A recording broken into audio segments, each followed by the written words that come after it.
So this week's Kick-Ass lady is Maya Moore, who is American professional basketball player for the Minnesota Lynx, but she's been on sabbatical for 2 years. I'm sorry, in the background, Max decided to start playing. He knew it was my time to do this, I guess, so I can't mute myself. He just wants to show his excitement for the Lynx. Yeah, he's like, woohoo, WNBA! Squeak, squeak, squeak. So she was born in Missouri, but played high school ball in Braves Country in Gwinnett County in Georgia. Ooh, so in high school, she was the National Gatorade Player of the Year, Gatorade Female Athlete of the Year, and a McDonald's All-American. Then she went to UConn and won back-to-back national championships with them in 2009 and 2010. She was selected as the John Wooden Award winner, and then in the 2010-2011 season, she led the Huskies in extending their win streak to an NCAA record of 90 wins in a row. And that's a record across both genders, all divisions of basketball. Wow. Damn. Yeah. So, and that season, she became the first female basketball player to sign with Air Jordan. Oh, that's so. It is. And that was in the wiki article. I didn't go looking for it because y'all know how I feel about Jordan. So anyway, Moore was the first overall pick in the 2011 WNBA draft, and she's won 4 WNBA championships and a lot of individual awards. If there's an award, she's won it at least once. Mm-hmm. We don't have time to go into that list, but it's a long list. So since got it. Yep. Since 2019, she's taken a hiatus from her career to focus on reforming the American justice system, and especially prosecutorial reform. And so she got involved with that. And I guess that is kind of what makes her famous outside of basketball. And because we know women's basketball is not necessarily the most popular thing in the United States. Mm-hmm. But she's an outspoken Christian, and her family is as well. And so at age 16, this guy named Jeremy Irons was arrested for a crime that he said he did not commit. And it was a home invasion robbery in Missouri. And there was no physical evidence connecting to the crime, but he was handed a 65-year prison sentence. Jesus Christ. Yeah, 65-year prison sentence, no physical evidence. And he had been in the youth choir led by Maya Moore's uncle. So it's not clear, but it kind of seems like her family got involved in a prison ministry, because they knew Jeremy and wanted to stay connected with him. And then it kind of grew from there, there's a lot of forgotten people in prison and stuff. Mm-hmm. So she met him when she was 18 and he was 27. And he was like, she's not going to keep in contact with me. She has her own life. I never expected her to keep writing or whatever when she was going to UConn, making it big. But she kept writing letters and trying to encourage him, sending him books and stuff.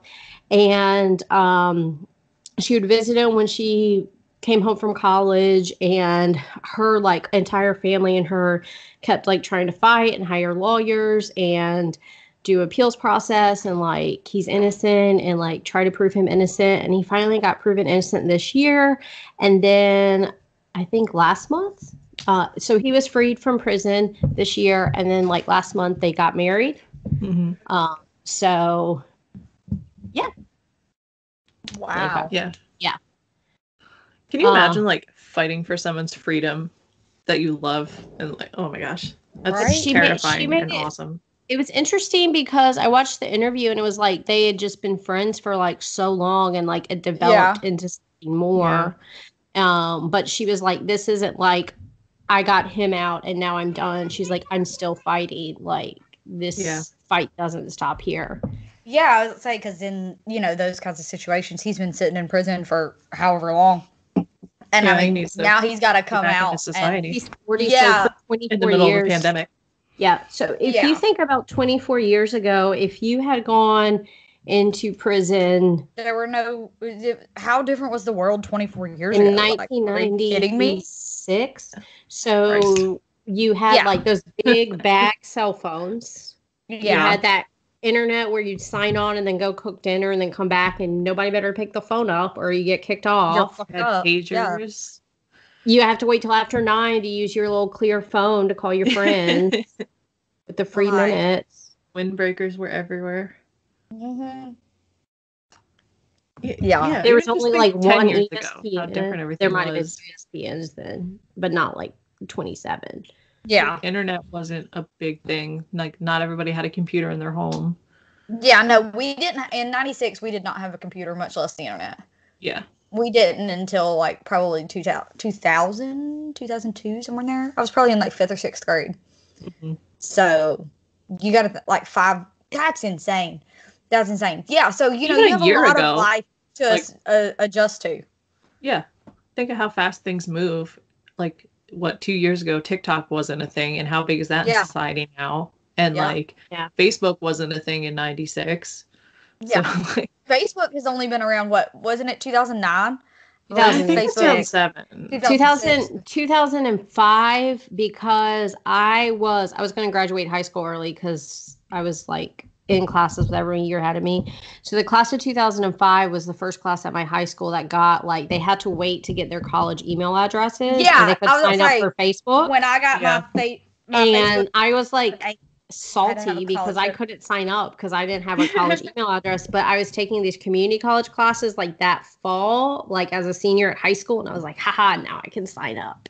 But you can only be like connected to people in like your actual college network. And you had to be invited to Facebook when it first started. Like, you had to be invited, you had to have a college email address, all that shit. Yeah. It was crazy. So anyway, and there's a lot of people, and most people have seen Just Mercy. There's The Sun Still Shines. Like, there's a lot of stories coming out about innocent people who have been put away. And so she said, you know, that it wasn't, yes, it was about Jeremy, and yes, it was important to get him out, but that's not just what it's about. And she will keep fighting and using her platform for good. And she thinks that all the basketball stuff led to this. Yeah, it gave her platform to be able to do that stuff. Right. Amazing.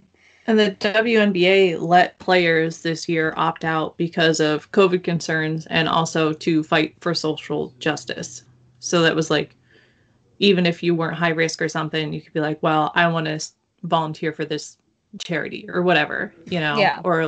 And the WNBA has been a spearhead for like the Black Lives Matter and everything. And they've been doing it for a while. So, and piggybacking on that, the Lynx also this past week, the Rookie of the Year, Crystal Dangerfield, and the Coach of the Year is Cheryl Reeve, both for the Lynx. So, oh, cool. Lynx are awesome all around.